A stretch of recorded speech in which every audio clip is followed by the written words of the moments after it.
The derelict Discovery, the Galactic Survey vessel. Eternal wisdom drifted through the outer rim, its sensors sweeping empty space for anomalies. Captain Thrix of the Vortanian race stood at the helm, his forearms clasped behind his crystalline body. For 3 standard cycles they had found nothing but cosmic dust and ancient debris. Then the proximity alarm screamed. "Contact detected," announced Navigator Krem, her scaled fingers dancing across the holographic interface. "Unknown vessel, bearing 77 Mark II. It's strange, Captain. The readings don't match any registered design." Thrix moved closer to the display, his faceted eyes analyzing the data streams. The ship appeared on their screens like a wound in space itself. Angular, brutal, assembled from mismatched components that shouldn't work together. Hull plating showed signs of extreme temperature fluctuations, radiation scarring, and what looked disturbingly like claw marks from something massive. "Origin scan complete," Krem reported, her voice dropping to a whisper. "Captain, the trajectory calculations, they trace back to System 88 Theta." The bridge fell silent. Every crew member knew that designation. System 88 Theta housed the most notorious planet in the galactic registry, Kepler 452c, classified as a Category 15 death world. No expedition had ever returned from its surface. The planet's gravity alone should crush most life forms, while its atmosphere contained a toxic cocktail of gases that corroded standard equipment within hours. Add to that the electromagnetic, storms, tectonic instability, and rumors of apex predators that defied biological classification, and you had a world that murdered visitors with casual efficiency. "That's impossible," Chief Science Officer Velik interjected, his tentacles rippling with agitation. "Nothing survives Kepler 452c. The probe data showed atmospheric acids that dissolve molecular bonds, surface temperatures that fluctuate by hundreds of degrees daily, radiation levels that would cook DNA in minutes." Thrix studied the mysterious vessel through the viewport. Its design spoke of desperation and ingenuity, a patchwork of salvaged materials welded together with techniques that defied conventional engineering. Solar panels jerry-rigged from what appeared to be combat armor, weapon systems cobbled together from mining equipment, an engine configuration that should have torn itself apart, yet somehow held together through sheer mechanical stubbornness. "Prepare. A boarding party," Thrix commanded. "Full environmental suits, maximum shielding. I want to know who built this thing." The airlock hissed open, revealing corridors that told a story of survival through adaptation. The walls bore scratch marks, not from combat but from modifications. Someone had literally carved new pathways through the ship's structure, creating shortcuts and defensive positions. Emergency patches covered hull breaches, each repair more creative than the last. The crew moved cautiously through passages that seemed designed by madness until they reached what had once been the bridge. Lieutenant Zara, the expedition's xenoarchaeologist, gasped as her scanner picked up familiar symbols.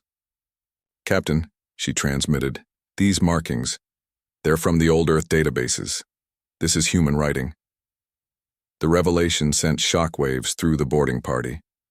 Humans had been considered a minor species, barely space-capable when they mysteriously vanished from their home system 2 centuries ago. The general consensus held that they had destroyed themselves through war or environmental collapse. Finding evidence of human technology here, emerging from the galaxy's deadliest world, defied all logic. "Look at this," Zara continued, her voice filled with awe. She had accessed the ship's data core, and holographic displays flickered to life around them. Images showed a human colony ship, the New Hope, making an emergency landing on Kepler 452c after a catastrophic engine failure. The crew had expected death within hours. Instead, they found something else entirely: the will to adapt. The logs painted a picture of impossible determination. When the planet's atmosphere proved toxic, the humans didn't surrender. They modified their own respiratory systems using improvised gene therapy. When predators attacked, they didn't just defend, they studied the creatures, learned from them, and turned their biological weapons into tools. The gravity that should have crushed them became a training ground, making them stronger with each passing generation. Day 500, one log entry read, displayed in crisp, holographic text. The children born here can breathe the air now.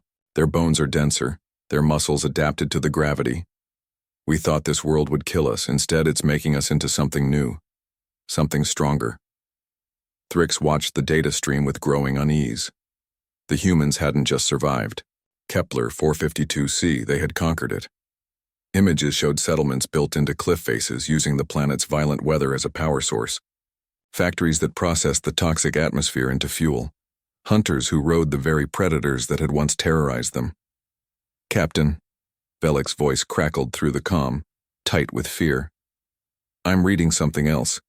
These modifications, they weren't just technological. The humans changed themselves, rewrote their own DNA to match the planet's requirements. They became native to a death world. The implications staggered them. If humans could adapt to Kepler 452c, they could potentially survive anywhere.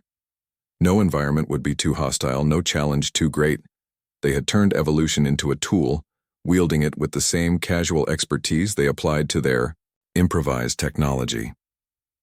As the boarding party delved deeper into the ship, they found workshops where humans had reverse-engineered alien technology from crashed probes, improving upon designs that other species had spent millennia perfecting. They discovered hydroponic gardens growing in impossible conditions, using the planet's toxic soil as fertilizer. Every impossible challenge had been met with innovative solutions that bordered on insanity. "Sir?" the security chief's voice cut through their amazement. "I'm detecting a power signature in the lower decks. It's faint, but there's something still active down there." Thrix felt his crystalline form resonate with tension. They descended through maintenance shafts that had been redesigned into defensive choke points, past doors marked with warnings in multiple human languages. The power signature grew stronger, leading them to a heavily reinforced chamber in the ship's core. The door bore a simple message etched by hand into the metal. "If you find this, know that we survived. Know that we adapted. Know that we're coming home." Behind the door, status lights blinked on a row of cryogenic pods. Most stood empty, their occupants long gone.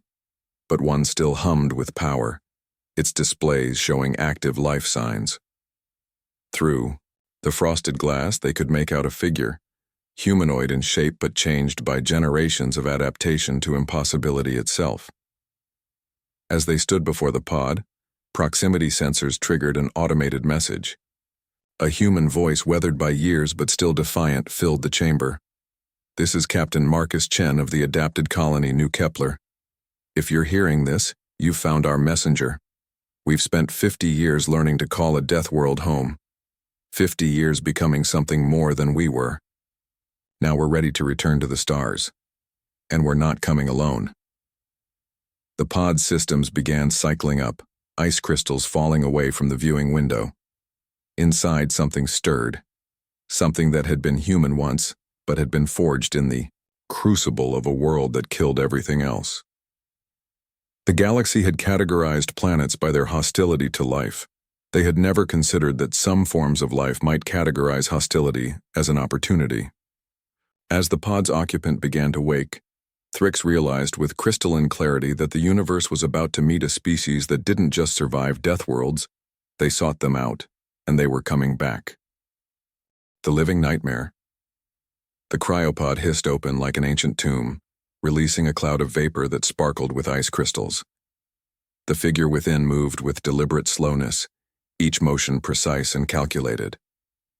Captain Thrix and his crew stepped back instinctively as the adapted human emerged into the harsh light of the cargo bay. Marcus Chen stood 7 feet tall, his frame redesigned by generations of high-gravity evolution. His skin had taken on a subtle scaled texture, natural armor against Kepler 452c's acidic atmosphere.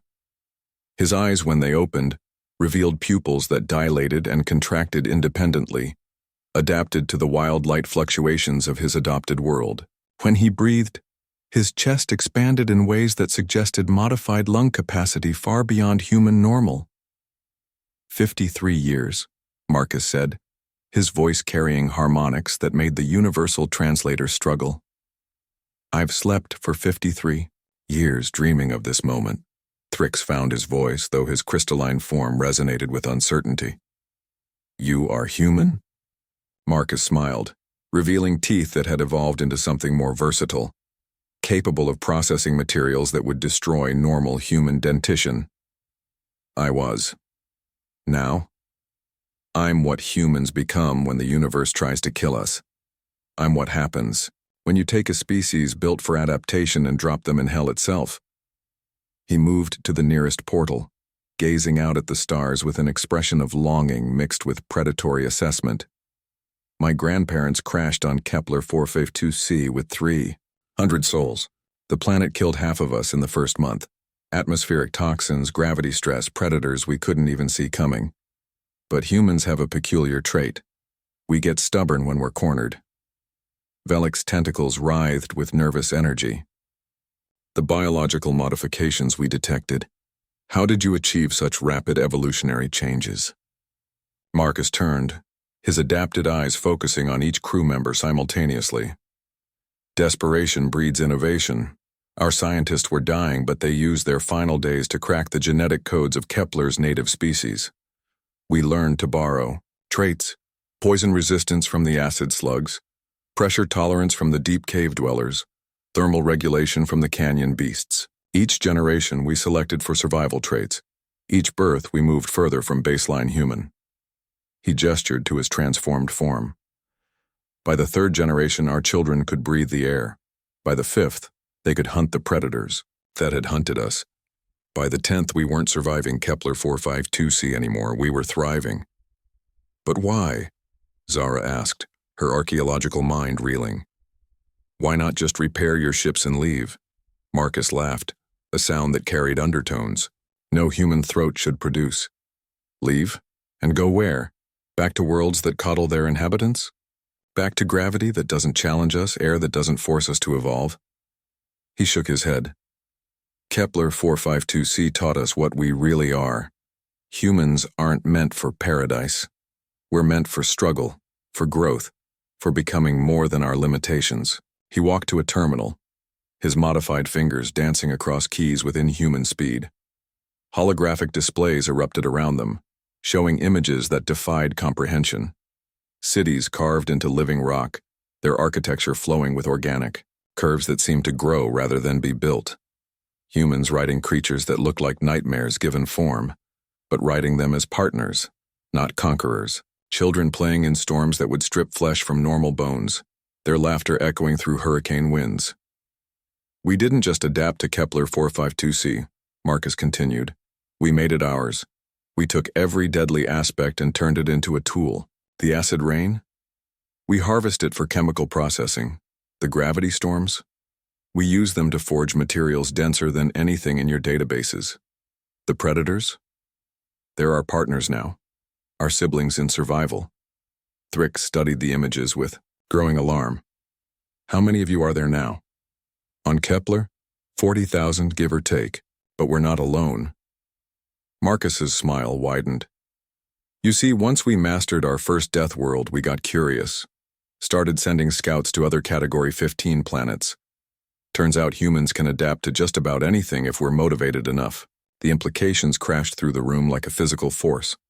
Multiple death worlds, each potentially hosting adapted human populations. Each group evolving in different directions, becoming specialized for different types of impossible environments. The volcanic world of Prometheus 7? Marcus nodded at their shocked expressions. We've got a colony there. They've adapted to process sulfur like oxygen, swim through lava flows like water. The ice world of absolute zero. Our people there have antifreeze for blood, can survive in temperatures that would shatter most metals. The radiation-soaked hellscape of Gamma 901. Those adaptations are particularly interesting. Security Chief Karn's hand moved instinctively toward his weapon. You're describing an army. Specialized humans adapted for every possible environment. Why? What are you planning? Marcus spread his arms, a gesture that revealed muscle groups that shouldn't exist. Planning? We're not planning anything, we're just going home. All of us. the adapted children of humanity, returning to a galaxy that thought we were extinct. His expression grew serious. But we're not coming as conquerors. We're coming as neighbors. Very capable, very adapted neighbors. He turned back to the stars. You see, Kepler 452c taught us something crucial. The universe isn't trying to kill us, it's trying to teach us. Every hostile environment is a classroom.